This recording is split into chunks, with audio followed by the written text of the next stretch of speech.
condition can masquerade when the patient has an addiction. And so we need to distinguish between substance-induced psychiatric disorders and secondary or pre-existing independent comorbid conditions. So counselors don't necessarily have a lot of skill in doing this, although once they're experienced, they actually get a lot of skill at it. And since we have such a turnover in our field, I don't know if you remember from this morning, Dr. Clark talked about the turnover in our field is horrendous. And counselors often aren't there for 2 years. But they're assessing, literally the first week that they're on the job. So we want to structure them to be able to ask these questions and at least get direct subjective impressions from the patients as to whether these symptoms are often in relation to their intoxication or withdrawal or independent.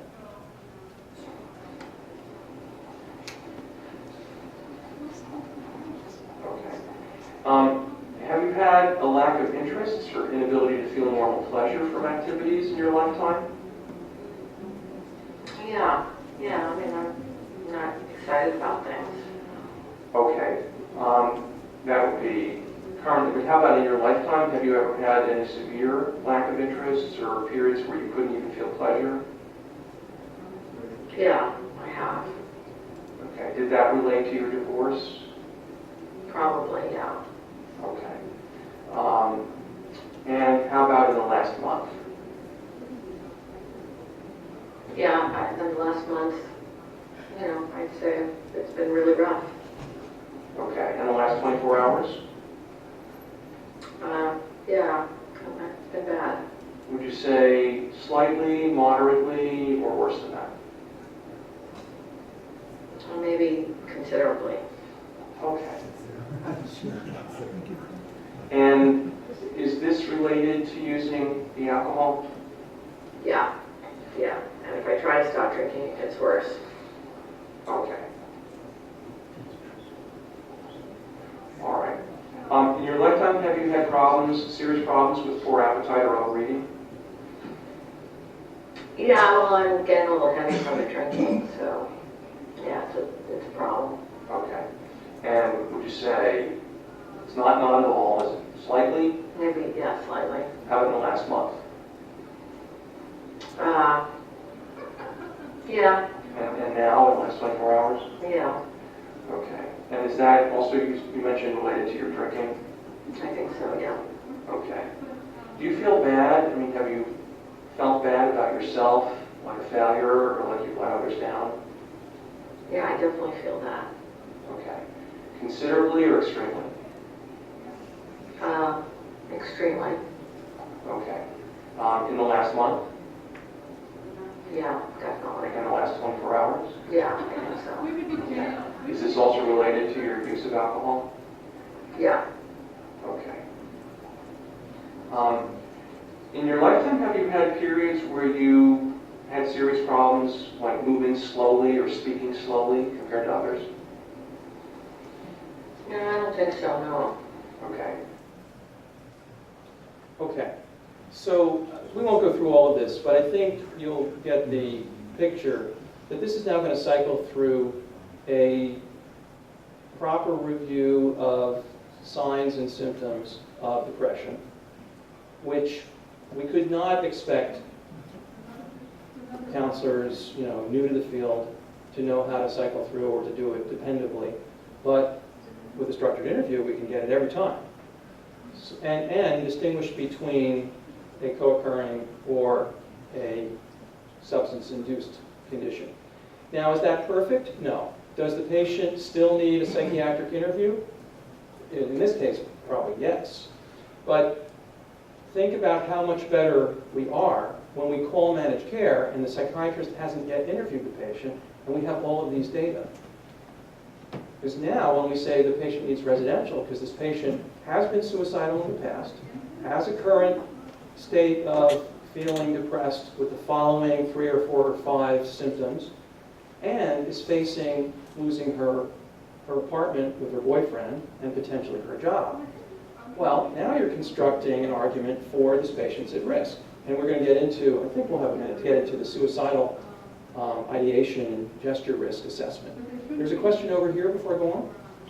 I just, from what she said, because she drinks daily, has for some time, I didn't get a sense of whether this was, you know, she had pre-existing depression or it was just substance related. Right. We can't definitively say that. And as you know, often people have to enter treatment and we have to see their response to detox. And after the withdrawal management, how their sleep improves, how their guilt is addressed through working through with groups and being part of the fellowship and having support, and resolving some of the acute problems. You know, if her boyfriend feels she's really starting to work in group and an inpatient program, and she's followed through with treatment and comes in, he's part of the a couple's treatment program, who knows, her depression could really improve substantially, and she's the type of patient who may have no co-occurring depression. To the back. I have a question about, and I'm not a psychiatrist, so the problem may be that I don't understand this particular criteria. But my understanding is the DSM says you can't diagnose any major mental illness when brains are being affected by a substance of abuse. Is that right? You can't look at somebody who's hallucinating and say they're bipolar if it's actually methamphetamine. Is that right? Well, that would be in the absence of historical data. Okay. But if you have historical data that the patient previously had an episode, and it may have been in relation to loss, like the breakup of a relationship, but then again, you also have to assess that. Or was it in relation, did that breakup occur in relation to alcohol use, which it sounds like it might have been here. So basically you're right, but it involves, you know, a certain richness of assessment to really figure it out. So I guess what I'm asking is, the scientific basis behind that is that these substances directly damage brain tissue and can cause symptoms that mimic other things. But if you look at SAMHSA, particularly for cocaine, the damage due to cocaine lasts for 13 months after the last use.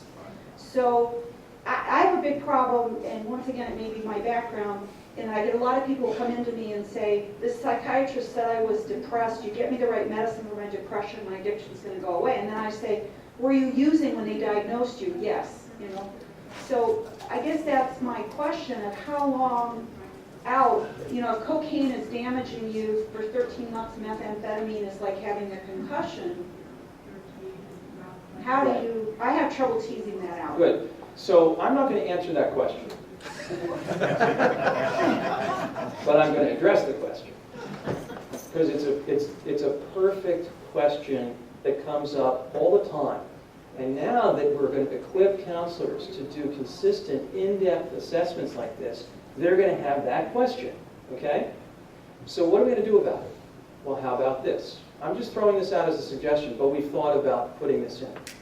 How about allowing the counselor to click on a continuing education need at this point, which at the end of the interview allows the counselor to access, in the moment of interest, in context, continuing education units of credit, 5 minutes, 10 minutes of self-study with, and it could easily be Dr. David B. Lee, presented by the Change Companies, with the ASAM Principles of Addiction Medicine brief summary of the chapter on co-occurring disorders.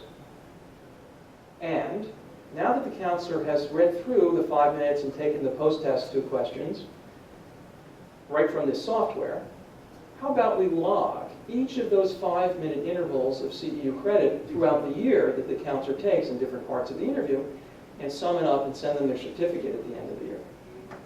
Okay? I didn't answer your question.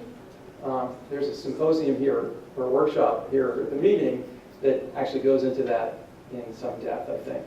If not, come to State of the Art, I'm sure they're going to cover co-occurring disorders there.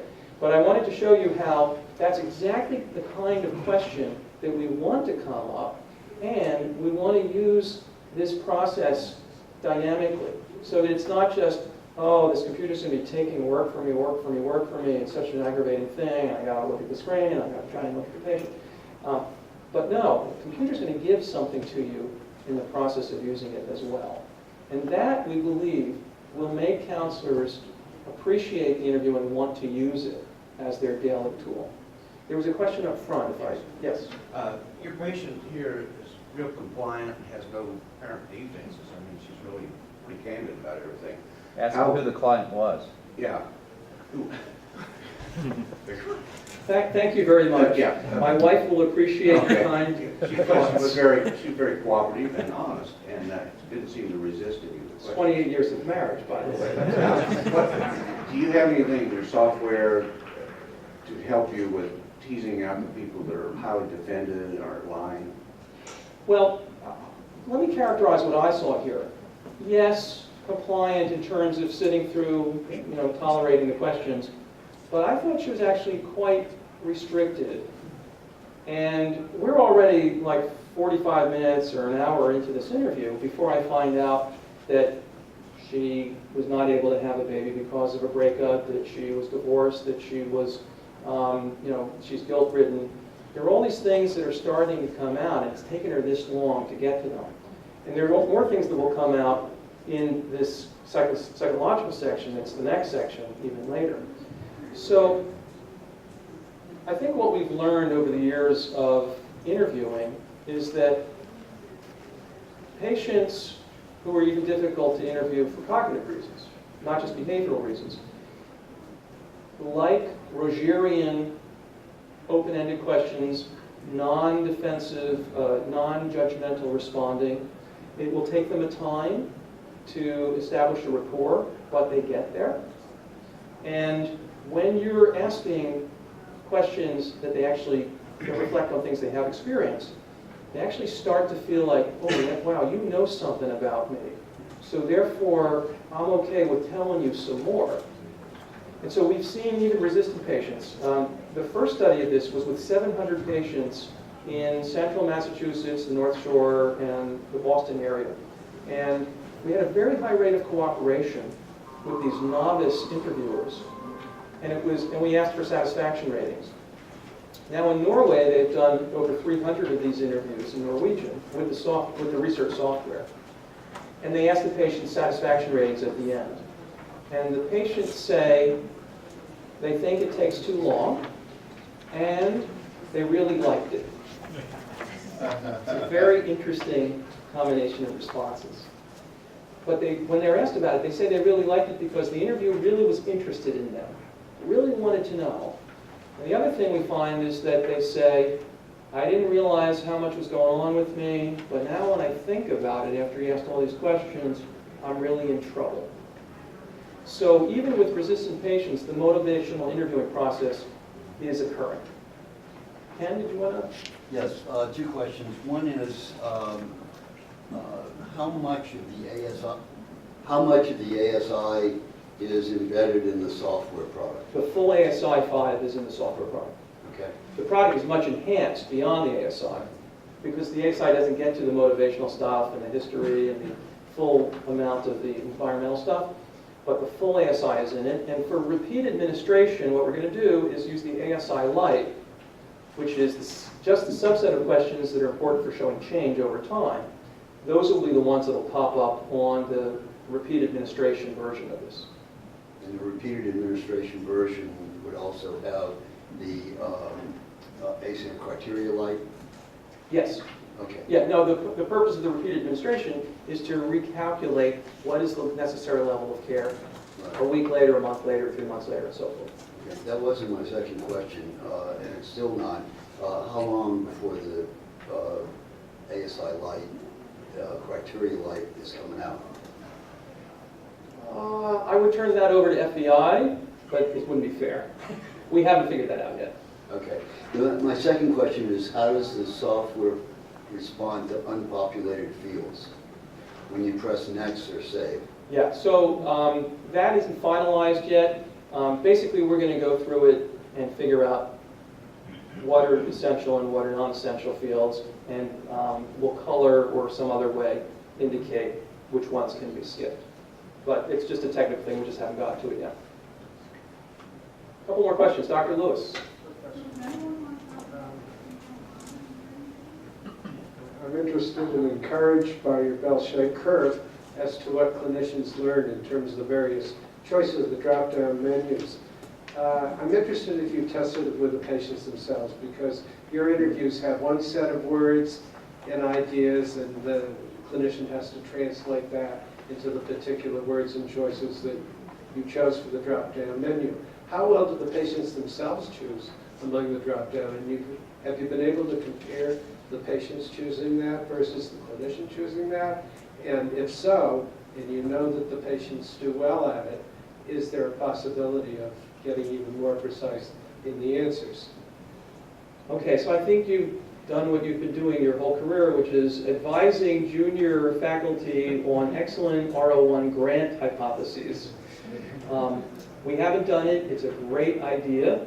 You actually defined a study process that would be perfect. We do know that the ASI can be self-administered. Inflexion has a product, the ASI-MV, which is being used all over the country. And for actually a substantial number of patients, it works well. We have actually already engaged in discussions with Inflexion about partnering up and